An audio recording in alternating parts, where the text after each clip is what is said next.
டெல்லியில் தேர்தல் ஆணையத்தை கண்டித்து எதிர்க்கட்சி எம்பிக்கள் நடத்திய பேரணியில் சுவாரஸ்யமான சம்பவம் அரங்கேறியது. தேர்தல் ஆணையத்தை எதிர்க்கட்சி எம்பிக்கள் முற்றுகையிட சென்றபோது திரிணாமுல் காங்கிரஸ் கட்சியின் பெண் எம்பி மித்தாலி பாக் திடீரென மயங்கி விழுந்தார். அப்போது அருகில் இருந்த ராகுல் காந்தி உடனடியாக அவரை தூக்கி தண்ணீர் கொடுத்து உதவி செய்தார். அத்துடன் அவரை காரில் மருத்துவமனைக்கும் அனுப்பி வைத்தார். இந்த காட்சிகள் தற்போது இணையத்தில் அதிக அளவில் பகிரப்பட்டு வருகின்றன.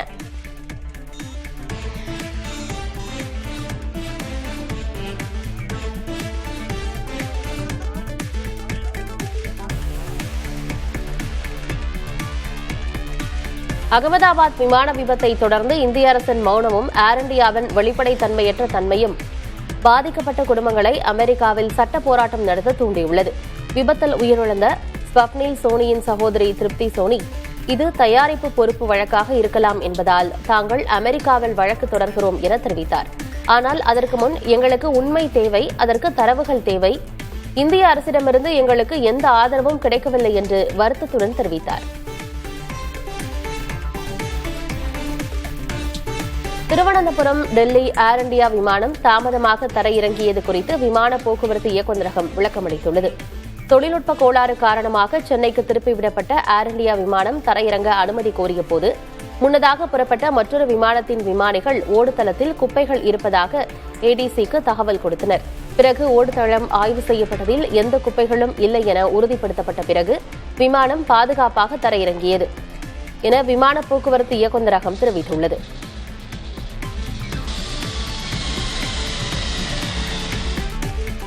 உச்சநீதிமன்ற உத்தரவின் பேரில் மகாராஷ்டிராவில் உள்ள மாதூரி என்ற யானை குஜராத்தில் உள்ள தொழிலதிபர் ஆனந்த் அம்பானியின் வந்தாரா மறுவாழ்வு மையத்திற்கு மாற்றப்பட்டது சர்ச்சையை ஏற்படுத்தியுள்ளது. மாதூரிக்கு கால் அழுகல், மூட்டுவலி போன்ற சிகிச்சை அளிக்கப்படாத நோய்கள் இருந்ததாக பீட்டா அமைப்பு கூறியதை அடுத்து இந்த நடவடிக்கை எடுக்கப்பட்டது. மறுபுறம் யானையை பராமரித்து வந்த திகம்பர ஜெயின் மடம் பீட்டாவின் குற்றச்சாட்டுகளை மறுத்தது. மேலும் மாத்தூரியை வந்தாராவிற்கு மாற்றுவதற்காக பீட்டா தங்களுக்கு 2 கோடி ரூபாய் மற்றும் ரோபோ யானையை வழங்க முன்வந்ததாகவும் குற்றம் சாட்டுகிறது. இதனிடையே மாத்தூரியின் இடமாற்றத்திற்கு எதிர்ப்பு தெரிவித்து நந்தினி கிராமத்தைச் சேர்ந்த ஆயிரக்கணக்கான மக்கள் கொல்லாப்பூர் மாவட்ட ஆட்சியர் அலுவலகம் வரை 40 கிலோமீட்டர் ஊர்வலமாக சென்றனர். இந்த விவகாரம் தீவிரமடைந்ததை அடுத்து நந்தினியில் ஒரு புதிய மறுவாழ்வு மையத்தை அமைத்து மாத்தூரியை மீண்டும் கொண்டுவர உதவுவதாக வண்டாரா உறுதியளித்துள்ளது என்று முதல்வர் தேவேந்திர பட்னாவிஸ் அறிவித்தார். இதற்கிடையில் இந்த விவகாரத்தின் காரணமாக 743 கிராமங்களைச் சேர்ந்த சுமார் 2 லட்சம் பேர் தங்கள் ஜியோ எண்களை மற்ற நெட்வொர்க்குகளுக்கு மாற்றியதாக ஒரு விவசாய தலைவர் தெரிவித்தார்.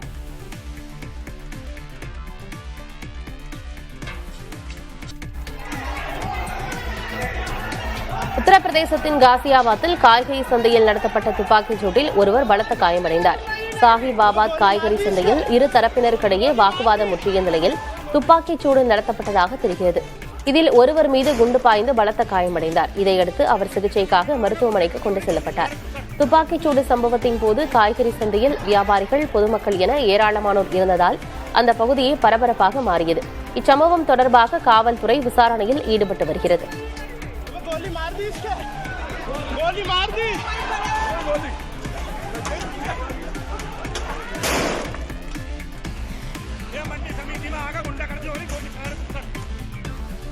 இந்திய ஸ்மார்ட் போன் சந்தை 2025 ஆண்டின் முதல் பாதியில் 7 கோடி ஸ்மார்ட் போன்களை விற்பனை செய்துள்ளது. கடந்த ஆண்டுடன் ஒப்பிடும்போது 0.9% வளர்ச்சி கண்டுள்ளது.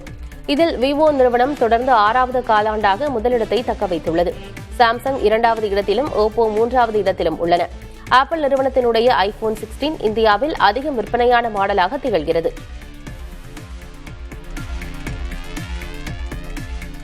இந்திய வம்சாவளியைச் சேர்ந்த 10 வயது சிறுமி போதனா சிவானந்தன் செஸ் கிராண்ட் மாஸ்டரை வீழ்த்தி சாதனை படைத்துள்ளார். பிரிட்டிஷ் செஸ் சாம்பியன்ஷிப் இறுதிப் போட்டியில் இங்கிலாந்தைச் சேர்ந்த இந்திய வம்சாவளி சிறுமியான போதனா கிராண்ட் மாஸ்டர் பீட்டர் வெல்ஸை தோற்கடித்தார்.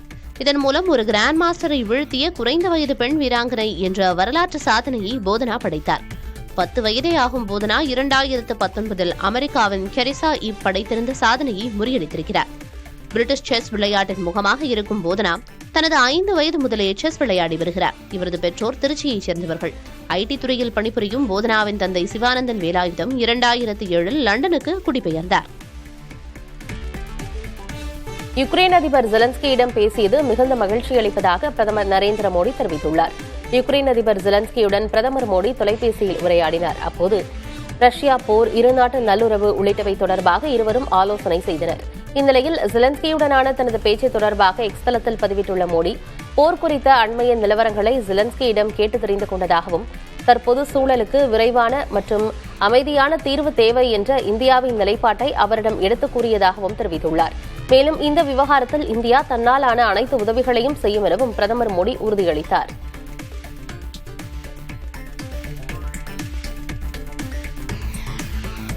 யுக்ரைன் போரை முடிவுக்கு கொண்டுவர இரு நாடுகளும் நிலத்தை விட்டுக் கொடுக்க வேண்டியிருக்கும் என்று அமெரிக்க அதிபர் டிரம்ப் தெரிவித்துள்ளார்.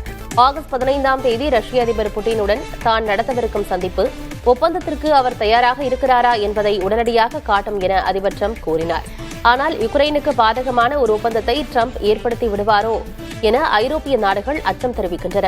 இந்த சந்திப்புக்கு முன்பு யுக்ரைன் அதிபர் விளாடிமிர் ஜெலன்ஸ்கியுடன் டிரம்ப் பேசவிருப்பது குறிப்பிடத்தக்கது.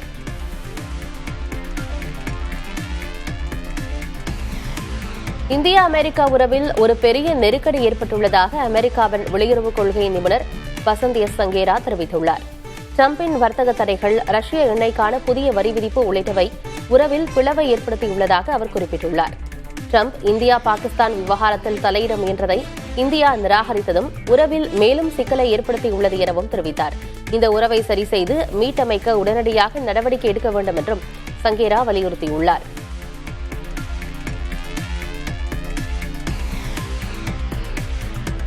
சீனாவின் ஷின்ஜியாங் மாகாணத்தையும் திபெத்தையும் இணைக்கும் புதிய ரயில் பாதை இந்தியா சீனா இடையேயான கட்டுப்பாட்டு கோட்டுக்கு அருகில் செல்லும் என ஊடக அறிக்கை தெரிவிக்கிறது. சுமார் 2000 கிலோமீட்டர் நீளமுள்ள இந்த பாதை அக்சாய்சின் பகுதி வழியாகவும் செல்லும் என குறிப்பிடப்பட்டுள்ளது. கடந்த 4 ஆண்டுகளுக்கும் மேலாக இந்தியா சீனா உறவுகளில் விரிசல் ஏற்பட்டிருந்த நிலையில் இப்போதுதான் உறவுகள் மெதுவாக சீரழிந்து வருகின்றன. ஆனால் இந்த புதிய திட்டம் எல்லையில் மீண்டும் பதற்றத்தை ஏற்படுத்தக்கூடும் என்ற அச்சத்தை ஏற்படுத்தியுள்ளது.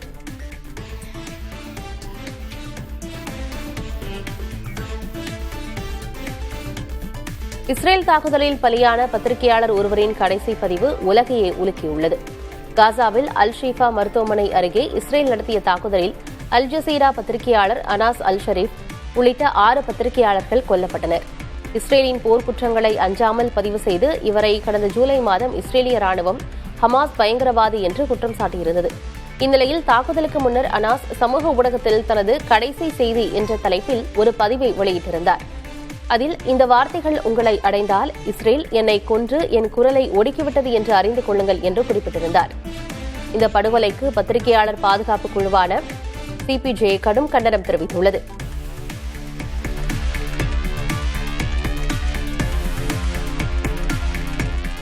சீனாவில் உள்ள அரசு ஊடகம் ஒன்று அமெரிக்க நிறுவனமான என்விடியாவின் H20 சிப்கள் பாதுகாப்பு குறைபாடுகளை கொண்டிருப்பதாக குற்றம் சாட்டியுள்ளது.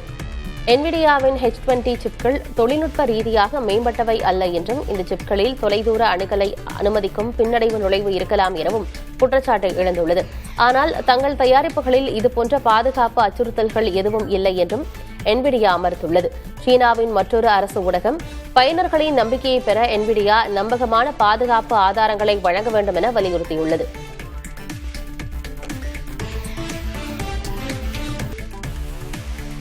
ரஷ்யாவிடமிருந்து சீனா தொடர்ந்து கச்சா எண்ணெய் வாங்கும் நிலையில் அதற்கு என்ன நடவடிக்கை என்பது குறித்து ட்ரம்ப் எந்த முடிவும் இன்னும் எடுக்கவில்லை என துணை அதிபர் JD வான்ஸ் தெரிவித்துள்ளார். ரஷ்யாவிலிருந்து எண்ணெய் வாங்குவதற்காக இந்தியா போன்ற நாடுகளுக்கு வரி விதித்த அதிபர் ட்ரம்ப் சீனா மீது என்ன நடவடிக்கை எடுக்கப் போகிறார் என்ற கேள்விக்கு JD வான்ஸ் இப்படி பதில் கொடுத்தார்.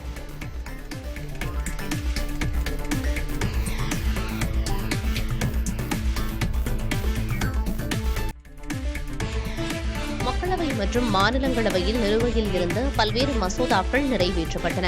குறிப்பாக மணிப்பூர் மாநிலத்திற்கான பட்ஜெட்டிற்கு மாநிலங்களவையில் ஒப்புதல் அளிக்கப்பட்டது. எதிர்க்கட்சியினர் இன்றி மசோதாக்கள் நிறைவேற்றப்படுவதற்கு மாநிலங்களவை எதிர்க்கட்சித் தலைவர் மல்லிகார்ஜுன கார்கே எதிர்ப்பு தெரிவித்தார். அப்போது குறுக்கிட்ட மத்திய அமைச்சர் JP நட்டா மணிப்பூர் மாநிலத்தை பற்றி பேச வேண்டும் என எதிர்க்கட்சியினர் வலியுறுத்துகின்றனர். ஆனால் அந்த மாநிலத்துக்கான பட்ஜெட் மீது விவாதம் நடைபெறும் போது அதை எதிர்க்கிறார்கள் என கூறினார். இதனால் ஆளும் எதிர்க்கட்சிகளின் உறுப்பினர்கள் பரஸ்பரம் அமளியில் ஈடுபட்டனர்.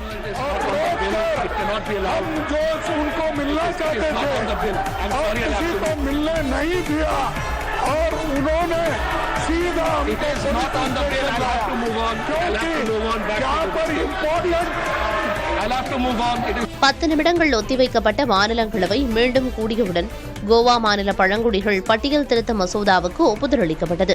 இதேபோல மக்களவையில் தேசிய விளையாட்டு மேலாண்மை மசோதா, தேசிய ஊக்குமருந்து தடுப்பு மசோதா ஆகியவற்றை அமைச்சர் மன்சுக் மாண்டவியா தாக்கல் செய்தார். அப்போது எதிர்க்கட்சி உறுப்பினர்கள் முழக்கங்களை எழுப்பினர்.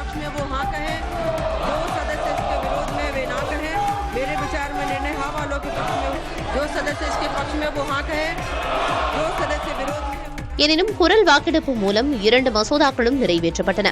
இதேபோல திருத்தம் செய்யப்பட்ட புதிய வருமான வரி மசோதா தாக்கல் செய்யப்பட்ட போது எதிர்க்கட்சிகள் தொடர் முழக்கங்கள் எழுப்பினர். குரல் வாக்கெடுப்பு மூலம் விவாதங்கள் இன்றி மசோதா நிறைவேற்றப்பட்டது. கப்பல் போக்குவரத்து விதிகள் சட்டத்திருத்த மசோதாவும் இதேபோல நிறைவேற்றப்பட்டது. புதுடெல்லியிலிருந்து மூத்த செய்தியாளர் கணபதி சுப்பிரமணியம்.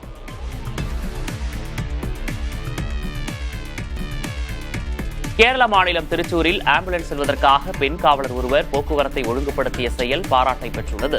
திருச்சூரில் வாகன நெரிசல் மிகுந்த சாலையில் நோயாளியுடன் சென்று கொண்டிருந்த ஆம்புலன்ஸ் நகர முடியாமல் நின்றது. இதை கண்ட காவல்துறை அதிகாரி அபர்ணா ஓடிச் சென்று முன்னால் சென்று கொண்டிருந்த வாகனங்களை ஓரமாக செல்ல அறிவுறுத்தினார். இந்த காட்சிகள் சமூக வலைதளங்களில் பகிரப்பட்டு வரும் நிலையில் காவல்துறை அதிகாரி அபர்ணாவை பலரும் பாராட்டி வருகின்றனர்.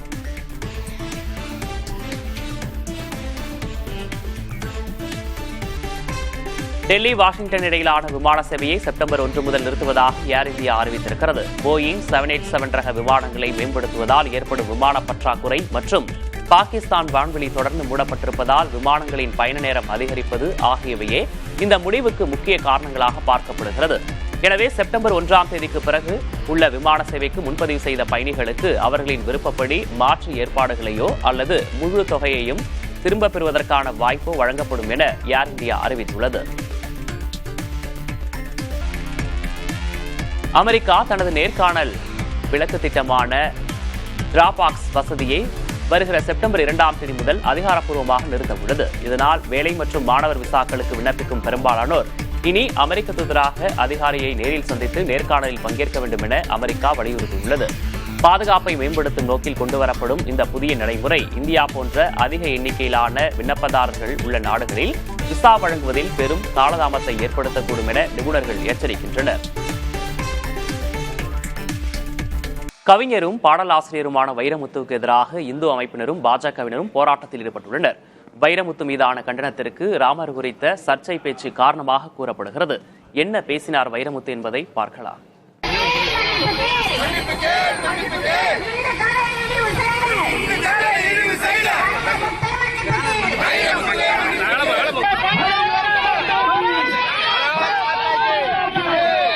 சென்னை மயிலாப்பூரில் அண்மையில் நிகழ்ந்த திமுக எம்பி ஜெகத் ரட்சகன் புத்தக வெளியீட்டு விழாவில் பங்கேற்ற கவிஞர் வைரமுத்து கம்பராமாயணத்தை மேற்கோள் காட்டி பேசினார்.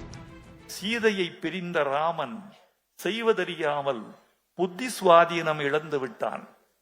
புத்தி சுவாதீனம் இழந்தவன் செய்கிற குற்றம் குற்றமாகாது என்பது இந்திய தண்டனை சட்டம். இந்திய தண்டனை சட்டத்தின் 84ஆம் பிரிவு சொல்லுகிறது, புத்தி மாறாட்டத்தால் மதிமயங்கி ஒருவன் ஆற்றுகிற காரியத்தை அவன் குற்றம் என்று அவன் மீது சுமத்த முடியாது என்பது இந்திய தண்டனை சட்டம் சொல்லுகிற செய்தி 84ஆம் பிரிவு. இது கம்பனுக்கு தெரியுமோ தெரியாதோ, சட்டம் தெரியாது, அவனுக்கு சமூகம் தெரியும், உளவியல் தெரியும். இந்த மன்னித்தலில் ராமன் என்ற ஒரு குற்றவாளி முற்றிலும் விடுவிக்கப்படுகிறான். வைரமுத்துவின் இந்த பேச்சுக்கு இந்து அமைப்பினரும் பாஜகவினரும் கண்டனங்களை தெரிவித்து வருகின்றனர். தமிழக பாஜக தலைவர் நயினார் நாகேந்திரன் தமது எக்ஸ்தள பக்கத்தில் வைரமுத்துவின் இந்த பேச்சை கடுமையாக விமர்சித்துள்ளார். மத நல்லிணக்கத்தை பற்றி பேசும் திமுக இந்துக்களின் உணர்வுகளை புண்படுத்தும் இதுபோன்ற கருத்துக்களுக்கு மௌனம் காப்பது ஏன் என்று அவர் வினவியுள்ளார். ராமர் தொடர்பான தமது பேச்சுக்கு கவிஞர் வைரமுத்து பகிரங்கமாக மன்னிப்பு கோர வேண்டும் எனவும் நயினார் நாகேந்திரன் வலியுறுத்தியுள்ளார். இதனிடையே வைரமுத்துவின் பேச்சு இந்துக்களின் மனதை புண்படுத்துவதாக கூறி புதுச்சேரியில் பாஜகவினர் போராட்டத்தில் ஈடுபட்டனர். புதுச்சேரி சபாநாயகர் தலைமையில் நடைபெற்ற இந்த ஆர்ப்பாட்டத்தில் வைரமுத்து உடனடியாக மன்னிப்பு கேட்க வேண்டும் என வலியுறுத்தப்பட்டது.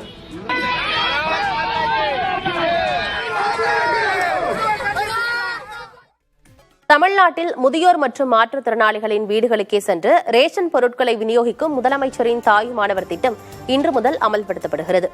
ரேஷன் பொருட்களை வீடு தேடி வழங்கும் முறையின் முதல் கட்டமாக அமலாகும் இந்த திட்டம் குறித்து முதலமைச்சர் மு.க. ஸ்டாலின் வீடியோ ஒன்றை வெளியிட்டு விளக்கமளித்துள்ளார். மாதந்தோறும் 2வது சனி ஞாயிறுகளில் ரேஷன் பொருட்கள் வீடு தேடி வரும் என்றும் இதற்காக கூட்டுறவுத்துறைக்கு ஏற்படும் 30.16 கோடி ரூபாய் கூடுதல் செலவை உயிர்காக்கும் கடமையாக அரசு கருதுவதாகவும் வீடியோவில் முதலமைச்சர் மு.க.ஸ்டாலின் தெரிவித்துள்ளார். வயது முதிர்ந்தோரும் மாற்றுத்திறனாளிகளும் ரேஷன் கடைகளுக்கு போய் பொருட்களை வாங்குறதுல ஏற்படுகிற சிரமத்தை உணர்ந்து இந்த திட்டத்தை உருவாக்கி இருக்கிறோம். இந்த திட்டத்தை 34,809 நியாய விலைக் கடைகளில் செயல்படுத்த போறோம். 70 வயதுக்கு மேற்பட்ட 20,42,657 மூத்த குடிமக்கள், 1,27,797 மாற்றுத்திறனாளிகள்னு 21,70,454 பேர் இந்த திட்டத்தால பயனடைய போறாங்க. நீலகிரி மாவட்டம் கூடலூர் அருகே காட்டு யானை தாக்கி உயிரிழந்த கூலி தொழிலாளியின் உடலை சாலையில் போட்டு கிராம மக்கள் மறியலில் ஈடுபட்டனர். ஏற்கனவே பலரை கொன்ற இந்த யானையை உடனடியாக அப்புறப்படுத்த வேண்டும் என அவர்கள் கோரிக்கை வைத்தனர். இந்நிலையில் பேச்சுவார்த்தைக்காக வந்த வன அலுவலருக்கும் சட்டமன்ற உறுப்பினருக்கும் இடையே கடும் வாக்குவாதம் ஏற்பட்டது.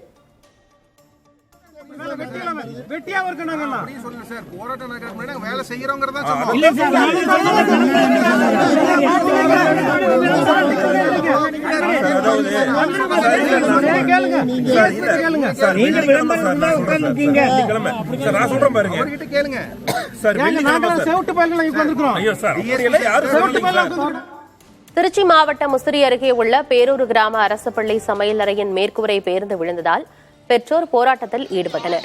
பாதுகாப்பற்ற இந்த கட்டிடத்தை இடித்துவிட்டு தங்கள் குழந்தைகளுக்கு பாதுகாப்பான மாற்று இடத்தில் வகுப்புகள் நடத்த வேண்டும் என அவர்கள் கோரிக்கை விடுத்தனர். அதிகாரிகள் பேச்சுவார்த்தை ஏற்காத பெற்றோர் பள்ளி கட்டிடத்தின் நிலையை பார்வையிட ஆட்சியர் வர வேண்டும் என வலியுறுத்தினர்.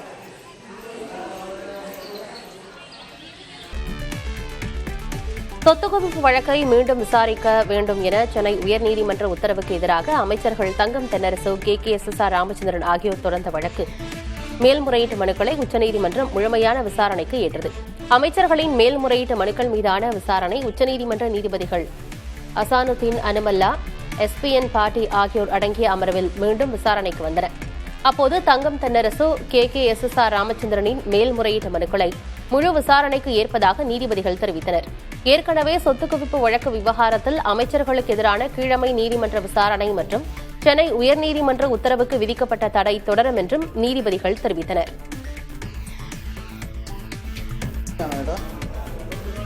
கேரள மாநிலம் இடுக்கி கட்டப்பனை பேருந்து நிலையத்தில் நடைமேடையில் அமர்ந்திருந்த பயணிகள் மீது பேருந்து மோதிய காட்சிகள் இணையத்தில் பகிரப்பட்டு வருகின்றன. நடைமேடை மீது அமைக்கப்பட்டுள்ள இருக்கைகளில் பேருந்துக்காக பயணிகள் காத்திருந்தனர். அப்போது அங்கு வந்த தனியார் பேருந்து கட்டுப்பாட்டை இழந்து பயணிகள் மீது மோதி நின்றது. இதில் நடத்துனர் உட்பட 3 பேர் காயமடைந்தனர். CCTV கேமராவில் பதிவான காட்சிகளின் அடிப்படையில் காவல்துறையினர் விசாரணையில் ஈடுபட்டு வருகின்றனர்.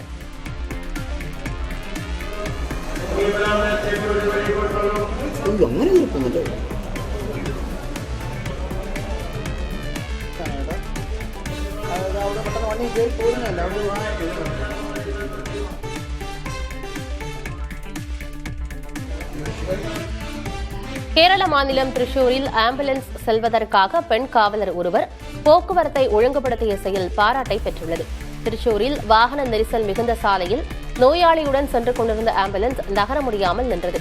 இதை கண்ட காவல்துறை அதிகாரி அபர்ணா ஓடி சென்று முன்னால் சென்று கொண்டிருந்த வாகனங்களை ஓரமாக செல்ல அறிவுறுத்தினார். இந்த காட்சிகள் சமூக வலைதளங்களில் பகிரப்பட்டு வரும் நிலையில் காவல்துறை அதிகாரி அபர்ணாவை பலரும் பாராட்டி வருகின்றனர்.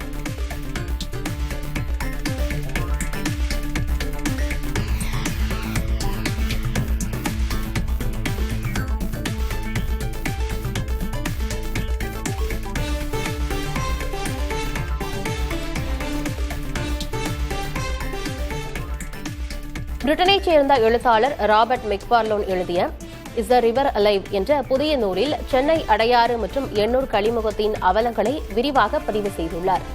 சுற்றுச்சூழல் ஆர்வலர் யுவன் அவேசுடன் அவர் மேற்கொண்ட பயணத்தின் போது இந்த நீர்ப்பகுதிகள் கடுமையான மாசினால் பாதிக்கப்பட்டுள்ளதையும், ஆனாலும் அவற்றின் ஆழத்தில் உயிர் எப்படி போராடி மீண்டு வருகிறது என்பதையும் விவரிக்கிறார். அடையாறு மற்றும் எண்ணூர் கழிமுகத்தை வெறும் புள்ளி விவரமாக அணுகாமல் அவற்றின் போராட்டங்களையும் உயிரோட்டத்தையும் மனித உணர்வுகளுடன் இணைத்து பார்ப்பதே இந்த நூலின் மைய கருத்தாகும்.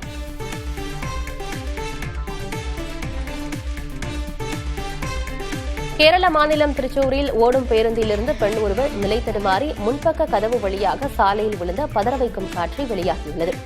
74 வயதான நளினி என்பவர் தனியார் பேருந்தில் நின்று கொண்டு பயணித்துள்ளார். சிறிது நேரத்திற்கு பிறகு காலியான இருக்கையில் சென்று அமர முயன்றபோது நிலை தடுமாறிய நளினி பேருந்தின் படிக்கட்டில் விழுந்த வேகத்தில் முன்பக்க கதவு திறந்து சாலையில் விழுந்தார். இதில் பலத்த காயமடைந்த அவர் மருத்துவமனைக்கு கொண்டு செல்லும் வழியில் உயிரிழந்தார்.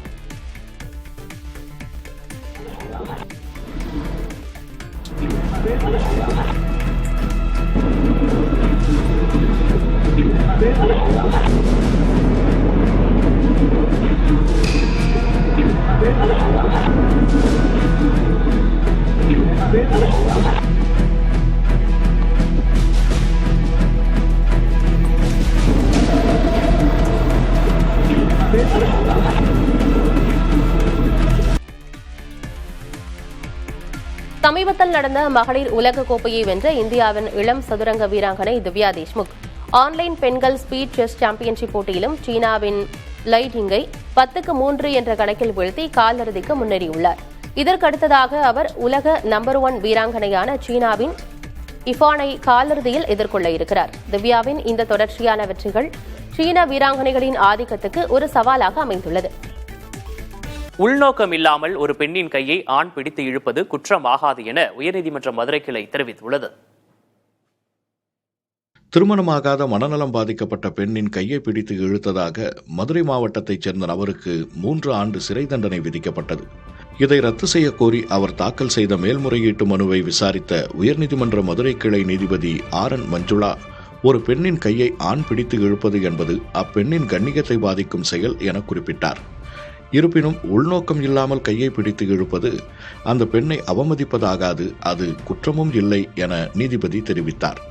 இதுபோன்ற வழக்குகளில் சம்பந்தப்பட்ட ஆணின் உள்நோக்கம் நிரூபிக்கப்படாவிட்டால் அது அவருக்கு சாதகமாகவே அமையும் என கூறிய நீதிபதி, மனுதாரர் பெண்ணின் கையை பிடித்து இழுத்தார் என்பதற்கு எந்த ஆதாரமும் இல்லை என்றும் தெரிவித்தார். மேலும் நேரில் பார்த்த சாட்சிகள் கூறியதில் பல்வேறு முரண்பாடுகள் உள்ளதாக குறிப்பிட்டு மனுதாரரின் சிறை தண்டனையை ரத்து செய்து நீதிபதி உத்தரவிட்டார்.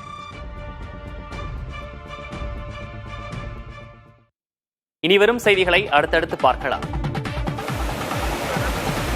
காவிரி நீர்பிடிப்பு பகுதிகளில் பெய்து வரும் தொடர் கனமழையின் காரணமாக காவிரி ஆற்றில் தமிழக எல்லையான வெளிகுண்டுவுக்கு வரும் நீரின் அளவு அதிகரித்துள்ளது. இதன் காரணமாக நேற்று காலை வினாடிக்கு 10,000 கனஅடியாக இருந்த நீர்வரத்து இன்று காலை நிலவரப்படி 18,000 கனஅடியாக உயர்ந்துள்ளது. இதனால் ஒகேனக்கல் அருவிகளில் தண்ணீர் ஆர்ப்பரித்துக் கொட்டுகிறது. மழை தொடர்ந்தால் நீர்வரத்து மேலும் அதிகரிக்கக்கூடும் என்பதால் ஒகேனக்கலில் சுற்றுலா பயணிகளுக்கு மீண்டும் தடை விதிக்கப்பட வாய்ப்பு இருக்கிறது.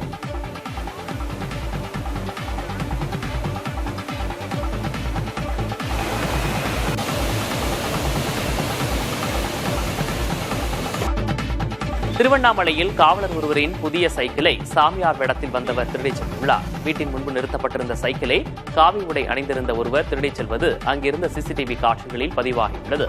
இந்த காட்சிகள் சமூக வலைதளங்களில் பரவி வருகிறது. இதுகுறித்து வழக்கு பதிவு செய்துள்ள போலீசார் சிசிடிவி காட்சிகளை கொண்டு சாமியார் வேடத்தில் வந்த திருடனை தேடி வருகின்றனர்.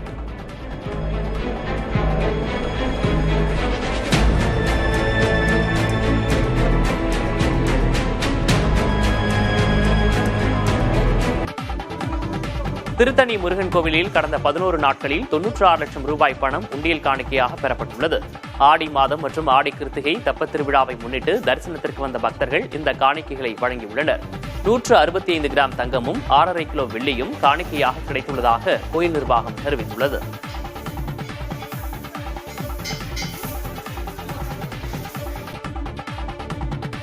மத்திய பிரதேசத்தில் ஹெல்மெட் அணிந்து கொண்டு வங்கிக்குள் நுழைந்த கொள்ளையர்கள் 10 கோடி ரூபாய் மதிப்புள்ள தங்கத்தை துப்பாக்கி முனையில் கொள்ளையடித்துச் சென்றுள்ளனர். ஜபல்பூரில் 2 இருசக்கர வாகனங்களில் வந்த 6 பேர் இசாப் வங்கியின் கிளை காவலாளியை துப்பாக்கியை காட்டி மிரட்டி உள்ளே நுழைந்துள்ளனர். வங்கி ஊழியர்களையும் மிரட்டிய கொள்ளையர்கள் அனைவரையும் கட்டி போட்டுவிட்டு லாக்கர் சாவியை பறித்துள்ளனர். லாக்கரில் இருந்த 10 கிலோ தங்கம், 5 லட்சம் ரூபாய் ரொக்கம் ஆகியவற்றை அள்ளிச் சென்றுள்ளனர்.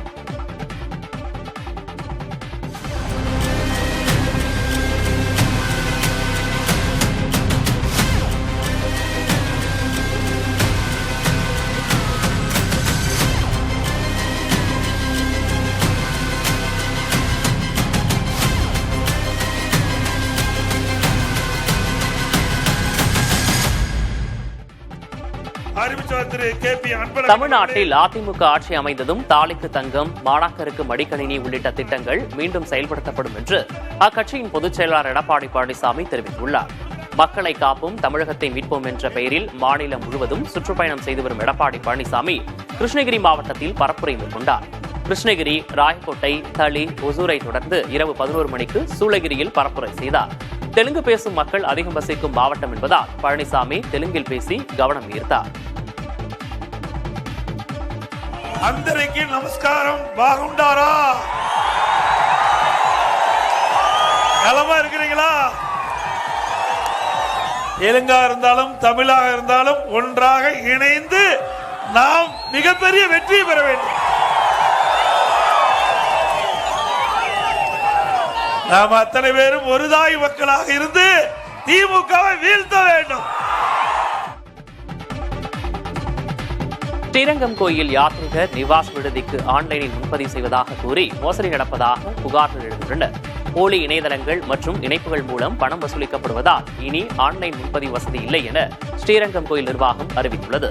தொலைபேசியில் முன்பதிவு செய்துவிட்டு நேரில் பணம் செலுத்தினால் மட்டுமே அறைகள் வழங்கப்படும் எனவும், போலி இணையதளங்களை பக்தர்கள் நம்ப வேண்டாம் எனவும் கோயில் நிர்வாகம் கேட்டுக் கொண்டுள்ளது.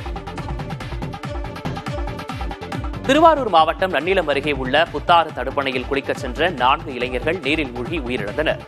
வில்லியநல்லூரைச் சேர்ந்த ஜெயக்குமார், ஹரிஹரன், மணிகண்டன் மற்றும் கும்பகோணத்தைச் சேர்ந்த மணிவேல் ஆகியோரின் உடல்களை பொதுமக்கள் மற்றும் தீயணைப்புத் துறையினர் மீட்டனர்.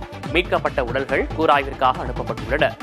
உயிரிழந்தவர்களில் ஒருவரான மணிகண்டன் ஊராட்சி செயலாளராக பணிபுரிந்து வருபவர் என்பது குறிப்பிடத்தக்கது. வழக்கு பதிவு செய்த காவல்துறையினர் விசாரணை மேற்கொண்டு வருகின்றனர்.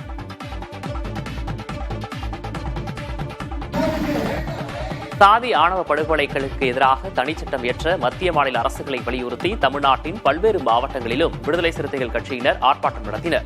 சாதி மறுப்பு திருமணம் செய்த தம்பதிகளுக்கு பாதுகாப்பு வழங்க வேண்டும், சாதிய படுகொலைகள் நடைபெறாமல் தடுக்க வேண்டும் என முழக்கங்கள் எழுப்பப்பட்டன. விழுப்புரம், தருமபுரி, ஸ்ரீபெரும்புதூர், கடலூர், புதுச்சேரி ஆகிய இடங்களில் நடைபெற்ற போராட்டத்தில் திரளானோர் பங்கேற்றனர்.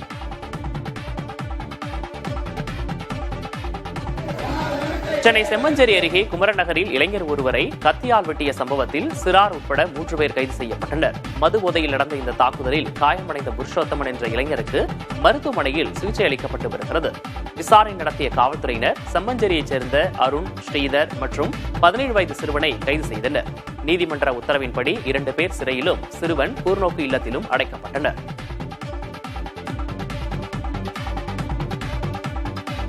திருச்செந்தூர் சுப்பிரமணிய சுவாமி கோவிலில் மண்டல பூஜையை முன்னிட்டு குமரவிடங்க பெருமாள் மயில் வாகனத்தில் எழுந்தருளி வீதி உலா வந்தார். முருகப்பெருமானின் அறுபடை வீடுகளில் ஒன்றான திருச்செந்தூர் சுப்பிரமணிய சுவாமி கோவிலில் மண்டல பூஜை நடைபெற்றது. சமீபத்தில் நடைபெற்ற குடமுழுக்கு விழாவை தொடர்ந்து 48 நாட்களுக்கு பதிலாக 30 நாட்களுக்கு மண்டல பூஜை நடத்தப்படுகிறது.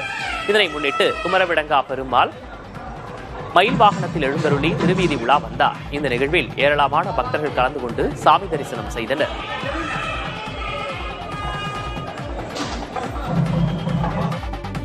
பூவிருந்தவள்ளியைச் சேர்ந்த நாடோடி பழங்குடியின இனமானவன் சந்தோஷ் ஆதார் அட்டை கிடைக்காமல் தனது படிப்பை தொடர முடியவில்லை என கூறி திருவள்ளூர் ஆட்சியர் அலுவலகத்தில் மனு அளித்தார். பிறப்புச் சான்றிதழ் இல்லாததால் கடந்த 6 மாதங்களாக அலைக்கழிக்கப்படுவதாகவும், உடனடியாக ஆதார் அட்டை வழங்க ஆட்சியர் நடவடிக்கை எடுக்க வேண்டும் எனவும் மாணவனின் பெற்றோர் கண்ணீருடன் கோரிக்கை விடுத்துள்ளனர். திருச்சி மாவட்டம் துறையூர் அருகே சாலை சீரமைக்கப்படாததற்கு எதிர்ப்பு தெரிவித்து கிராம மக்கள் நூதன போராட்டம் நடத்தினர். உப்புளியபுரம் ஒன்றியம் சோமனபுரத்தில் இருந்து கொசரப்பள்ளிக்கு செல்லும் சாலை மிகவும் சேதமடைந்து குண்டும் குழியுமாக இருக்கிறது. மழை பெய்யும் போது சாலையில் ஆங்காங்கே மழைநீர் தேங்கி குட்டை போல் காட்சியளிப்பதாகவும், இதுகுறித்து பலமுறை புகார் அளித்தும் அதிகாரிகள் நடவடிக்கை எடுக்கவில்லை என கிராம மக்கள் புகார் தெரிவித்துள்ளனர். இந்நிலையில் மழைநீர் தேங்கிய சாலையில் காகித கப்பல் விட்டு கவன ஈர்ப்பு போராட்டம் நடத்தினர்.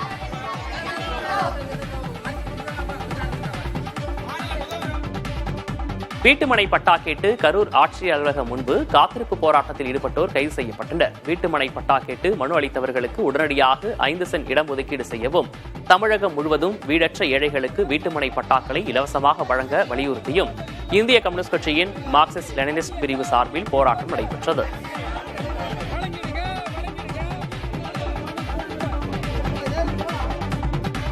திருவண்ணாமலை மாவட்டம் மத்திய கூட்டுறவு வங்கியில் கவரிங் நகைகளை அடகு வைத்து 3 கோடி ரூபாய் மோசடி செய்த வங்கி பெண் மேலாளர் உட்பட 3 கைது செய்யப்பட்டது வாடிக்கையாளர்களிடம் அதிர்ச்சியை ஏற்படுத்தியுள்ளது.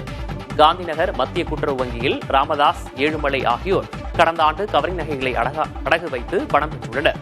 இந்த இருவரும் வங்கி மேலாளர், நகை மதிப்பீட்டாளருடன் இணைந்து மேலும் 20க்கும் மேற்பட்டவர்கள் மூலம் கவரிங் நகைகளை வங்கியில் அடகு வைத்து சுமார் 3 கோடி ரூபாய் பெற்றதாக கூறப்படுகிறது. கூட்டுறவு வங்கியின் ஆண்டு தணிக்கையின் போது ராமதாஸ், ஏழுமலை உள்ளிட்ட 23 பேர் பெயரில் கவரிங் நகைகளுக்கு 3 கோடி ரூபாய் கடன் தரப்பட்டு மோசடி செய்தது தெரியவந்தது. இதுகுறித்து வங்கியின் சார்பில் பொருளாதார குற்றப்பிரிவு போலீசாரிடம் புகார் அளிக்கப்பட்டது. இதனையடுத்து வங்கி மேலாளர் விஜயலட்சுமி, நகை மதிப்பீட்டாளர் கோபிநாதன், ஏழுமலை ஆகியோர் கைது செய்யப்பட்டனர். 20க்கும் மேற்பட்டோர் மீது வழக்கு பதியப்பட்டுள்ளது.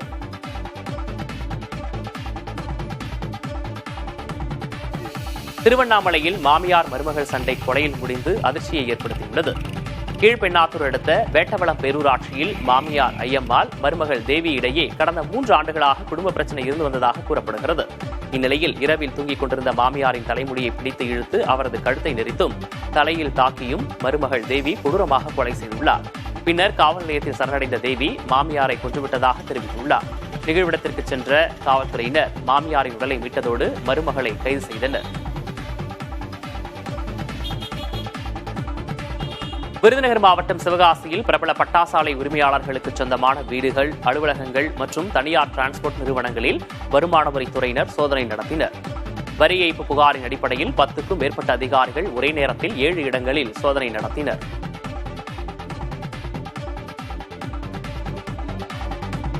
சுதந்திர தின விழாவை முன்னிட்டு அரியலூர் மாவட்டம் ஜெயங்கொண்டம் அருகே கங்கை கொண்ட சோழபுரம் சோழீஸ்வரர் கோயிலின் முகப்பு பகுதியில் மூவர்ண கொடி பறப்பது போன்று டிஜிட்டல் முறையில் அமைக்கப்பட்டுள்ளது.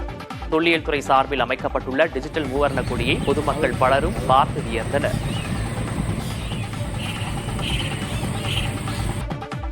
திண்டுக்கல் மாவட்டம் வேடசந்தூர் அருகே உள்ள ஐயர்மடம் கிராமத்தில் ஏற்பட்ட நிலப்பிரச்சினை காரணமாக வட்டாட்சியர் அலுவலகம் முற்றுகையிடப்பட்டது. இலவச வீட்டுமனை பட்டா வழங்கப்பட்ட இடத்திற்கு அருகில் வழக்கறிஞர் ஒருவர் சுற்றுச்சுவர் கட்ட முயன்றபோது பிரச்சனை ஏற்பட்டுள்ளது. இரு தரப்பினருக்கும் இடையே மோதல் ஏற்பட்டு ஒருவரை ஒருவர் தாக்கி வழக்குகளும் பதிவு செய்யப்பட்டுள்ளன. இந்நிலையில் தங்கள் மீதான வழக்குகளை ரத்து செய்ய வேண்டும் என கிராம மக்கள் வட்டாட்சியரை வலியுறுத்தினர். டெல்லியில் ராகுல் காந்தி கைதானதை கண்டித்து தமிழகத்தின் பல்வேறு பகுதிகளில் காங்கிரஸ் கட்சியினர் போராட்டத்தில் ஈடுபட்டனர். பீகார் வாக்காளர் பட்டியல் திருத்தம் குறித்து டெல்லியில் தேர்தல் ஆணையம் நோக்கி பேரணியாக சென்ற காங்கிரஸ் எம்பி ராகுல் காந்தி உள்ளிட்டோரை காவல்துறையினர் கைது செய்தனர். இதனை கண்டித்து திருப்பத்தூர் மாவட்டம் வாணியம்பாடியில் காங்கிரஸ் கட்சியினர் சாலை மறியலில் ஈடுபட்டனர். அவர்களை காவல்துறையினர் கைது செய்தனர். இதேபோல் புதுக்கோட்டை மாவட்டம் விராலிமலை சோதனைச் சாவடி அருகே மறியலில் ஈடுபட்ட காங்கிரஸ் கட்சியினருக்கும் காவல்துறையினருக்கும் இடையே வாக்குவாதம் ஏற்பட்டது. திண்டுக்கல்லிலும் ராகுல் காந்தி கைதானதை கண்டித்து காங்கிரஸ் கட்சியினர் சாலை மறியலில் ஈடுபட்டனர்.